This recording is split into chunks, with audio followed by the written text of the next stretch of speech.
안녕하십니까. 이 바울 목사입니다. 10분 신학교실에 오신 것을 환영합니다. 강의를 시작하기 전에 알려드리겠습니다. 2025년도 10분 신학 강의는 오늘로 종료됩니다. 2026년 3월에 다시 강의가 시작되겠습니다. 자, 오늘은 고린도전서 15장 10절에서 나의 나된 은혜라는 제목으로 말씀을 전하겠습니다. 바울 목사가 지은 시 가운데 그대에게 말하리라 라는 시가 있습니다. 21줄로 되어 있는데 한 줄만 읽어드리겠습니다. 은혜가 무엇인지 알려면 사도 바울에게 물어보라. 여러분, 왜 은혜에 대하여 바울 사도에게 물어보라고 했을까요? 은혜를 입은 사람들이 얼마나 많습니까?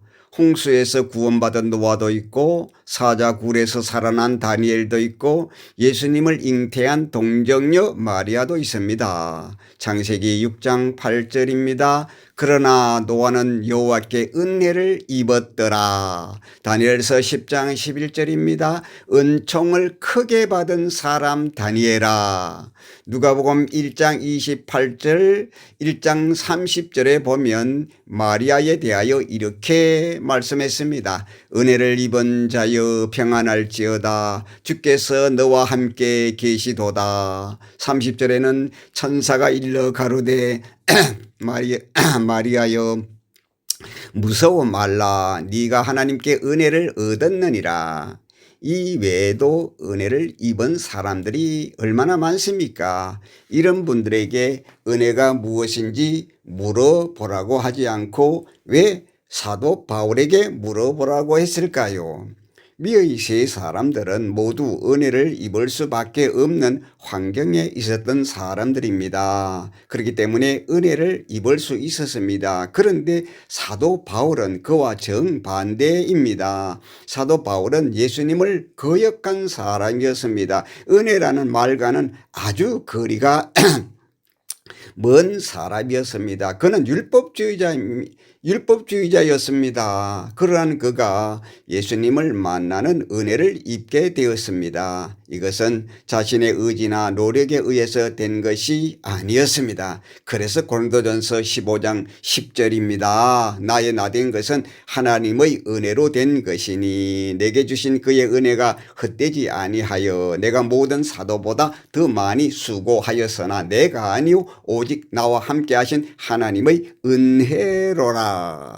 성경에서 바울 사도만큼 은혜라는 말을 많이 사용한 사람이 없습니다. 그는 말을 할 때나 편지를 보낼 때마다 구구절절히 은혜라는 말을 사용했습니다. 하나님의 은혜, 그리스도의 은혜, 성령님의 은혜, 주 예수의 은혜, 족한 은혜, 내게 주신 은혜, 헤아릴 수 없는 은혜, 은혜 위의 은혜, 그의 풍성한 은혜, 충만한 은혜, 지극히 풍성한 은혜, 우리 주의 은혜.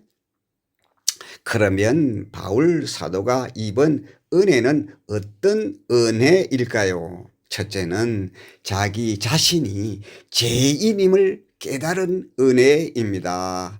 디모데전서 1장 15절입니다. 밑보다 모든 사람들이 받을 만한 이 말이여 그리스도 예수께서 죄인을 구원하시려고 세상에 임하셨다 하였도다. 죄인 중에 내가 괴순이라. 사울로 있을 때 바울은 자신이 죄인이라는 사실을 꿈에도 생각할 수 없었습니다. 자신은 그 누구보다 의로운 사람이라고 생각하고 있었고 그는 율법에 철두철미했고 하나님을 위한 열성도 대단했기 때문입니다. 오히려 그는 예수님을 죄인이라고 생각을 했습니다. 그렇기 때문에 그는 예수 믿는 사람들을 핍박하고 옥에 가두기도 했습니다. 디모데전서 1장 13절입니다. 내가 전에는 해방자요 핍박자요 포행자이었으나 도리어 긍휼을 입은 것은 내가 믿지 아니할 때에 알지 못하고 행하였음이라. 이러한 바울에게 주님의 은혜가 임했습니다. 디모데전서 1장 14절입니다. 우리 주의 은혜가 그리스도 예수 안에 있는 믿음과 사랑과 함께 넘치도록 풍성하였도다. 그리고 난 다음 하신 말씀이 바로 15절 말씀입니다. 빛보다 모든 사람이 받을 만한 이 말이여. 그리스도 예수께서 죄인을 구원하시려고 세상에 임하셨다 하였도다. 죄인 중에 내가 개순이라. 그리고 이어서 16절입니다. 그러나 내가 긍휼을 입은 까닭은 예수 그리스도께서 내게 먼저 1절 오래 참으심을 보이사 후에 주를 믿어 영생을 얻는 자들에게 본이 되게 하려 하심이니라. 이 말씀은 하나님께서 거역하는 자신에게 풍성한 은혜를 내려주심으로 다른 사람들에게 본보기로 삼으시기 위함이었다는 것입니다. 무엇에 대한 본보기입니까? 바로 죄인에 대한 본보기입니다. 여러분, 바울의 모습이 곧 우리들의 모습입니다. 바울만 예수님을 거역한 것이 아닙니다. 바울만 교만한 것이 아닙니다. 바울만 죄인이 아닙니다. 우리 모두가 다 그분을 거역하고 핍박한 장본인들입니다. 로마서 5장 20절입니다. 죄가 더한 곳에 은혜가 더욱 넘쳤나니. 이 말씀은 죄를 많이 지어야 더욱 큰 은혜를 입을 수 있다는 그런 말씀이 아닙니다. 하나님께서 죄를 많이 지은 사람을 본보기로 삼아 그분의 은혜의 풍성함을 나타내신 것을 말씀하고 있습니다. 바울이 죄인인 것을 깨달을 수 있었던 것은 그 자신이 그분을 거역했기 때문입니다. 바울은 악을 행하면서도 선을 행하고 있다고 착각을 했습니다. 자신이 죄인이라는 사실을 전혀 느낄 수 없었습니다. 여러분, 은혜가 무엇입니까? 자신이 죄인이라는 사실을 아는 것입니다. 우리가 죄인이라는 것을 아는 것은 우리 힘으로는 불가능합니다. 하나님의 은혜를 입지 않고는 불가능합니다. 여러분, 하나님의 은혜를 입었다는 것이 무엇을 뜻하는 걸까요? 하나님을 만난 것을 의미합니다. 하나님을 만나는 것이 곧 은혜입니다. 하나님이 나를 찾아주신 것입니다. 우리들이 죄인이라는 사실을 알려면 하나님 앞에 설 때 가능합니다. 생명의 빛이 비칠 때에 나의 죽은 모습을 볼 수 있습니다. 의의 빛 앞에 설 때에 벌거벗은 나의 모습을 볼 수 있습니다. 진리의 빛 앞에 설 때만이 나의 눈먼 상태를 깨달을 수 있습니다. 누가복음 5장에 보면 베드로가 예수님을 만나는 장면이 나옵니다. 5장 8절입니다. 주여 나를 떠나소서 나는 죄인이로소이다. 예수님을 만나는 순간 자신의 영적 상태를 보게 된 것입니다. 이사야 6장에 보면 이사야 선지자가 하나님을 만나는 장면이 나옵니다. 6장 5절입니다. 화하로다 나여 망하게 되었도다. 나는 입술이 부정한 사람이요 입술이 부정한 백성 중에 거하면서 만군의 여호와이신 왕을 배웠음이로다. 여러분, 의인이라고 자처했던 욥이 하나님을 만났을 때 어떻게 했습니까? 욥기서 42장 5절 6절에 보니 이렇게 회개의 눈물을 흘립니다. 내가 주께 대하여 귀로 듣기만 하였사더니 이제는 눈으로 주를 배웁나이다. 그러므로 내가 스스로 한하고 티끌과 제 가운데서 회개하나이다. 스스로 한한다는 말은 스스로 자신을 혐오한다는 말입니다. 자신이 너무나 부끄럽고 쳐다보기가 싫습니다. 그렇게 의롭다고 버티던 그가 한순간에 무너집니다. 하나님을 만나는 순간 자신의 죄인된 모습을 발견했습니다. 그래서 티끌을 뒤집어 쓰고 제 가운데 앉아 엉엉 울어댑니다. 이것이 바로 은혜를 입은 자의 모습입니다. 여러분, 베드로 이사야, 욥 이분들이 살인 강도들이 아닙니다. 하나님을 신실히 섬기는 사람들이었습니다. 심지어 욥은 하나님이 의롭다고 칭찬까지 한 사람이었습니다. 그런데도 하나님 앞에 서는 순간 자신의 더러운 모습을 보고 탄식을 합니다. 여러분, 바울 사도가 입은 은혜가 바로 이것입니다. 죄인된 자신의 모습을 발견한 은혜입니다. 이것이 바로 나의 나된 은혜입니다. 이러한 은혜가 여러분 모두에게 있기를 주님의 이름으로 축원합니다. 두 번째는 십자가를 통한 하나님의 구원 계획을 알게 된 은혜입니다. 다시 말씀드립니다. 바울 사도가 이번 은혜는 십자가를 통한 하나님의 구원 계획을 알게 된 은혜입니다. 고린도전서 1장 18절입니다. 십자가의 도가 멸망하는 자들에게는 미련한 것이요 구원을 얻는 우리에게는 하나님의 능력이라. 바울도 예수님을 만나기 전에는 십자가의 복음을 미련한 것으로 생각을 했습니다. 예수는 저주받아 십자가에 처형된 것으로 생각을 했습니다. 그분을 갖다가 마땅히 죽어야 할 분으로 생각을 했습니다. 그런데 그것이 아님을 뒤늦게 알게 되었습니다. 오히려 그것이 하나님의 구원의 방법임을 알았습니다. 고린도전서 1장 21절 24절입니다. 하나님의 지혜에 있어서는 이 세상이 자기 지혜로 하나님을 알지 못하는 고로 하나님께서 전도에 미련한 것으로 믿는 자들을 구원하시기를 기뻐하셨도다. 유대인은 표적을 구하고 헬라인은 지혜를 찾으나 우리는 십자가에 못 박힌 그리스도를 전하니 유대인에게는 거리끼는 것이요 이방인에게는 미련한 것이로되 오직 부르심을 입은 자들에게는 유대인이나 헬라인이나 그리스도는 하나님의 능력이요 하나님의 지혜니라. 여러분, 십자가의 복음은 잃어버린 하나님의 백성들을 불러내는 유일한 방법입니다. 이 복음의 소리를 들을 수 있는 사람이 복이 있는 사람입니다. 하나님께서 자기 백성을 찾아내는 방법이 이 방법밖에 다른 방법이 없습니다. 이 십자가의 사랑의 음성만이 양떼들이 알아들을 수 있습니다. 사도행전 4장 12절입니다. 다른 이로서는 구원을 얻을 수 없나니 천하 인간의 구원을 얻을 만한 다른 이름을 우리에게 주신 일이 없느니라. 여러분, 이 말씀이 무슨 말씀일까요? 이 말씀은 예수님이 다른 어떤 분들보다 뛰어났기 때문에 다른 사람으로서는 안 된다는 말씀이 아닙니다. 이 말씀은 십자가 외에는 다른 방법이 없기 때문에 하시는 말씀입니다. 만약 예수님이 십자가의 제물이 되지 않았다면 그분도 구원자가 될 수 없습니다. 그분이 구원의 길을 마련한 것은 바로 십자가를 지었기 때문입니다. 그래서 십자가 복음입니다. 십자가 외에는 다른 길이 없고 십자가 외에는 다른 방법이 없습니다. 바로 바울 사도가 깨달은 은혜가 이것입니다. 그래서 바울은 오직 예수 그리스도의 십자가만 전하기로 한 것입니다. 갈라디아서 1장 7절 8절입니다. 다른 복음은 없나니 다만 어떤 사람들이 너희를 요란케 하여 그리스도의 복음을 변하려 함이라. 그러나 우리나 혹 하늘로부터 온 천사라도 우리가 너희에게 전한 복음 내에 다른 복음을 전하면 저주를 받을지어다. 여러분, 십자가를 통한 구원의 길 외에는 다른 길이 없습니다. 바울이 지혜가 뛰어나서가 아닙니다. 그렇기 때문에 다른 복음은 없다는 것입니다. 즉 십자가 외에는 다른 길이 없다는 것입니다.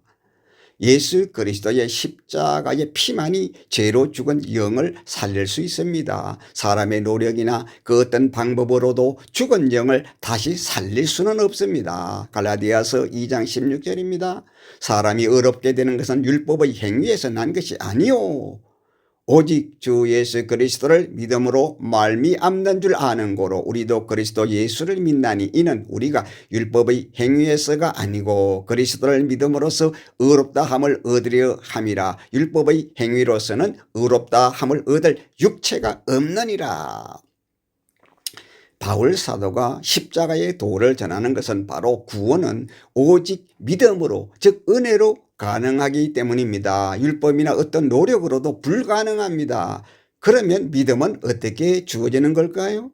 여러분, 믿음은 우리에게서 나오는 것이 아닙니다. 에베소서 2장 8절 9절입니다. 너희가 그 은혜를 인하여 믿음으로 말미암아 구원을 얻었나니 이것이 너희에게서 난 것이 아니요 하나님의 선물이라. 행위에서 난 것이 아니니 이는 누구든지 자랑치 못하게 하려 함이라.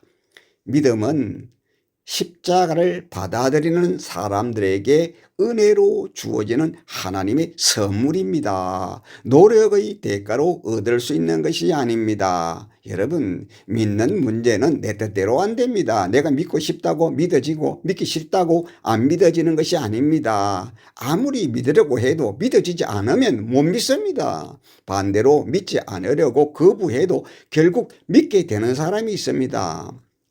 바울 사도는 예수를 믿지 않고 거부했던 사람이었습니다.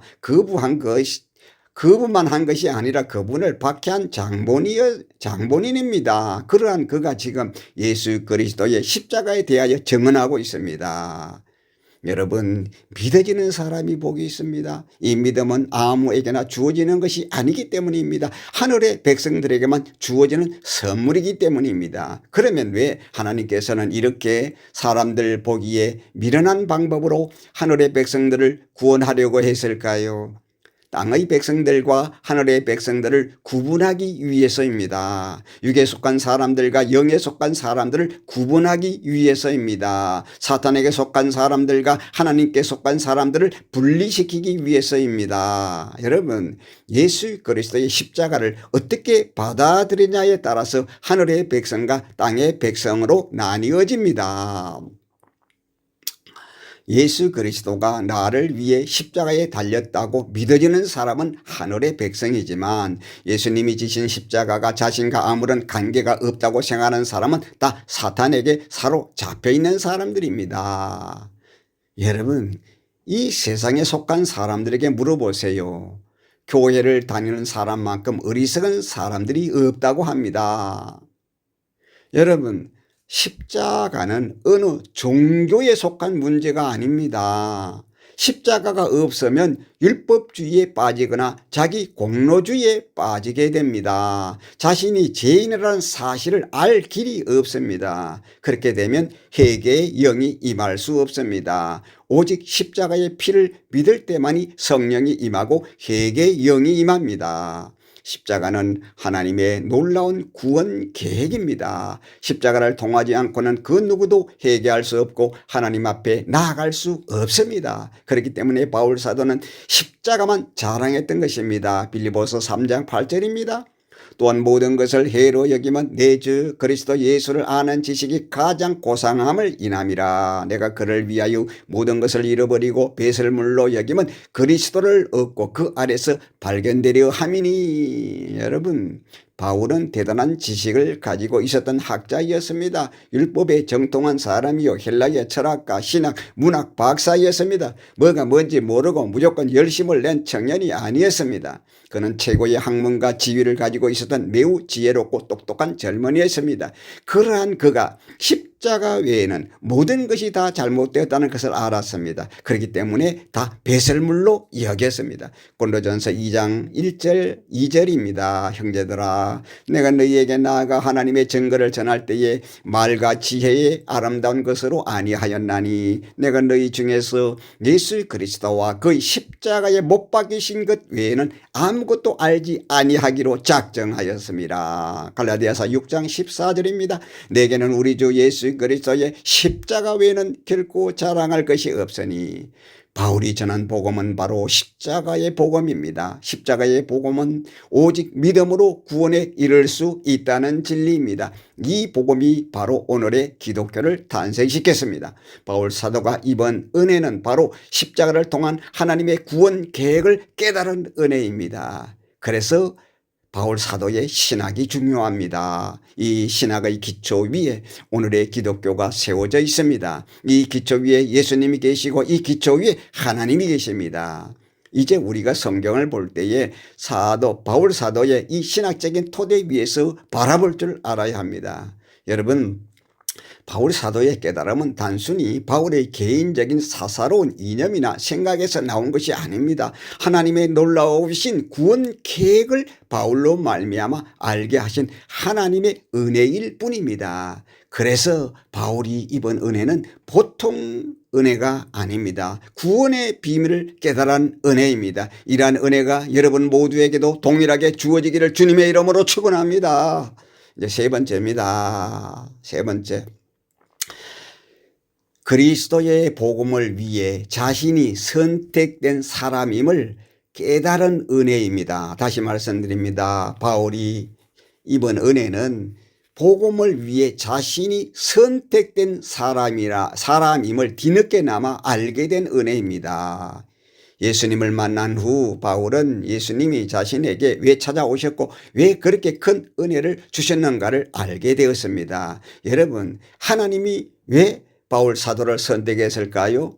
세 가지 이유가 있습니다. 첫째는 예수님의 고난을 대신할 사람이 필요했기 때문입니다. 골로새서 1장 24절입니다. 내가 이제 너희를 위하여 받는 괴로움을 기뻐하고 그리스도의 남은 고난을 그의 몸된 교회를 위하여 내 육체에 채우노라. 예수님은 고난을 당하시다가 결국은 십자가에 돌아가셨습니다. 이제 그분을 대신하여 고난의 길을 가야 할 인물이 필요했습니다. 즉 예수님을 대신하여 얻어맞고 배척을 당하고 피를 흘려야 할 인물이 필요했습니다. 십자가의 고통은 갈보리 산상에서 끝이 난 것이 아닙니다. 그 누군가가 예수님의 고난을 대신해야 했습니다. 그 인물이 바로 사도 바울이었습니다. 여러분, 사도 바울만큼 고난을 많이 받은 인물이 없습니다. 물론 베드로나 다른 제자들도 핍박을 받고 심지어는 목숨까지 잃었습니다. 하지만 바울이 당한 고난과는 차원이 다릅니다. 고린도후서 11장 23절 24절입니다. 내가 수고를 넘치도록 하고 옥에 갇히기도 더 많이 하고 매도 수없이 맞고 여러 번 죽을 뻔하였으니 유대인들에게 40에 하나 감한 매를 5번 맞았으며 계속해서 25절 26절입니다. 3번 태장으로 맞고 1번 돌로 맞고 3번 파선하는데 일주야를 기품에서 지냈으며 여러 번 여행의 강의 위험과 강도의 위험과 동족의 위험과 이방인의 위험과 시내의 위험과 광야의 위험과 바다의 위험과 거제 정제 중의 위험을 당하고 계속해서 27절 28절입니다. 또 수고하고 애쓰고 여러 번 자지 못하고 줄이고 목마르고 여러 번 굶고 춥고 헐벗었노라. 이외에 이런 고사하고 오히려 날마다 내 속에 눌리는 일이 있으니 곧 모든 교회를 위하여 염려하는 것이라. 바울이 당한 고통은 육체적인 것은 물론이거니와 정신적이고 영적인 것이었습니다. 여러분, 그때는 바울 사도의 신학적인 안목을 제대로 이해하는 자가 없었습니다. 그렇기 때문에 가는 곳곳마다 반대 세력에 부딪힐 수밖에 없었습니다. 여러분, 사탄은 모든 것을 꿰뚫고 있었습니다. 바울 한 사람만 잡으면 예수님의 십자가 사건을 흙것으로 돌릴 수 있다는 것을 알았습니다. 알고 있었습니다. 사탄은 베드로나 다른 사람들을 표적으로 삼지 않았습니다. 오직 바울이 그들의 표적의 대상이었습니다. 왜냐하면 바울을 없애는 것이 곧 그리스도를 없애는 것이고 바울을 좌절시키는 것이 곧 새로운 복음을 막는 길이었기 때문입니다. 그렇기 때문에 바울이 당한 고난은 다른 사람들이 받은 고통과는 차원이 다릅니다. 그야말로 바울은 그리스도가 받아야 할 고난을 몸소 다 받아야 했습니다. 바울은 이것을 두고 은혜라고 했습니다. 그리스도를 대신하여 자신이 고난의 모델이 된 것을 깨달은 은혜입니다. 여러분, 은혜가 무엇입니까? 그리스도를 대신하여 고난에 동참할 수 있는 것이 바로 은혜입니다. 두 번째입니다. 두 번째는 바울이 선택된 것은 이방인들에게도 복음이 전해져야 했기 때문입니다. 로마서 11장 13절입니다. 내가 이방인이 너희에게 말하노라. 내가 이방인의 사도인 만큼 내 직분을 영광스럽게 여기노니. 사도행전 9장 15절 16절입니다. 주께서 가라사대 이 사람은 내 이름을 이방인과 임금들과 이스라엘 자손들 앞에서 전하기 위하여 택한 나의 그릇이라. 그가 내 이름을 위하여 해를 얼마나 받아야 할 것을 내가 그에게 보이리라. 여러분, 하나님께서 바울 사도를 택한 이유는 이방인들에게 복음을 전하기 위해서입니다. 이방인들에게 복음을 전하는 것은 아무나 할 수 있는 일이 아닙니다. 그 당시에는 이방인들은 구원의 대상에서 아예 제외된 상태였습니다. 이방인들이 하나님께 돌아오려면 여러 가지 제약이 많았습니다. 그런데 바울 사도가 이 모든 것을 철폐하고 말았습니다. 하나님 앞에는 유대인과 이방인이 차별이 없다는 것을 알았습니다. 여러분, 이러한 일은 바울 사도만이 할 수 있는 일이었습니다. 다른 사도들이 할 수 있는 일이 아니었습니다. 바울은 이것이 하나님의 뜻이요 예수님이 전해준 복음이라는 것을 알았습니다. 이러한 바울의 깨달음과 열심이 오늘의 기독교를 세계적인 종교로 만들 수 있었습니다. 마지막 세 번째입니다. 앞으로 세워질 교회의 신학적 토대를 마련해야 했기 때문입니다. 즉 앞으로 세워질 교회의 기초를 마련해야 했기 때문입니다. 고린도전서 3장 10절입니다. 내게 주신 하나님의 은혜를 따라 내가 지혜로운 건축자와 같이 틀을 닦아두매 다른 이가 그 위에 세우니 그러나 각각 어떻게 그 위에 세우기를 조심할지니라. 바울이 말하는 틀은 예수 그리스도에 대한 신학적인 토대를 나타내고 있습니다. 바울이 닦아놓은 터 위에 기독교가 세워질 것을 일컫는 말입니다. 고린도전서 3장 11절입니다. 이 닦아둔 것 외에 능히 다른 틀을 닦아둘 자가 없으니 이 터는 곧 예수 그리스도라. 여러분, 바울은 삼층천 하늘에까지 올라가서 말로 다할 수 없는 영광을 보았으며 그곳에서 하나님으로부터 미래의 교회를 위한 계시를 받았습니다. 고린도후서 12장 4절입니다. 그가 나군으로 이끌려가서 말할 수 없는 말을 들었으니 사람이 가히 이르지 못할 말이로다. 이 말을 하면서 바울은 자신을 제3자의 입장에서 그분이라고 했습니다. 만약 자신이 그런 사람이라고 하면 사람들이 돌을 들어 자신을 칠지도 모릅니다. 아니면 본인 스스로가 자만에 빠져 버림을 받을 수도 있습니다. 하나님께서는 바울 사도에게 은혜를 쏟아 부어주시기 위해 그에게 가시도 함께 주셨습니다. 고린도후서 12장 7절입니다. 여러 계시를 받는 것이 지극히 크므로 너무 자고하지 않게 하시려고 내 육체에 가시 곧 사단의 가시를 주셨으니 이는 나를 쳐서 너무 자고하지 않게 하려 하심이라. 고린도후서 12장 8절입니다. 이것이 내게서 떠나기 위하여 내가 3번 주께 간구하였더니 내게 이르시기를 내 은혜가 네게 족하도다. 이는 내 능력이 약한 데서 온전하여 짐이라. 고린도후서 12장 10절입니다. 그러므로 내가 그리스도를 위하여 약한 것들과 능력과 궁핍과 핍박과 곤란을 기뻐하노니 이는 내가 약할 그때에 곧 강함이니라. 여러분, 은혜는 가시와 함께 주어집니다. 바울에게 가시가 있었던 것은 그에게 주어진 은혜와 사명이 그만큼 크고 기이기 때문입니다. 오늘 강의는 여기서 마치겠습니다. 그동안 함께해 주신 여러분들께 감사를 드립니다. 혹시 제 강의로 인해 상처를 입은 분들이 있다면 용서를 빕니다. 10분 신학교실은 2026년 3월에 개강이 될 것 같습니다. 사랑하는 여러분, 시국이 매우 불안정합니다. 우리에게 어떤 시련이 닥칠지 알 수 없습니다. 다시 만나는 그날까지 주의 은혜 속에 강건하시기를 주님의 이름으로 축원합니다. 감사합니다.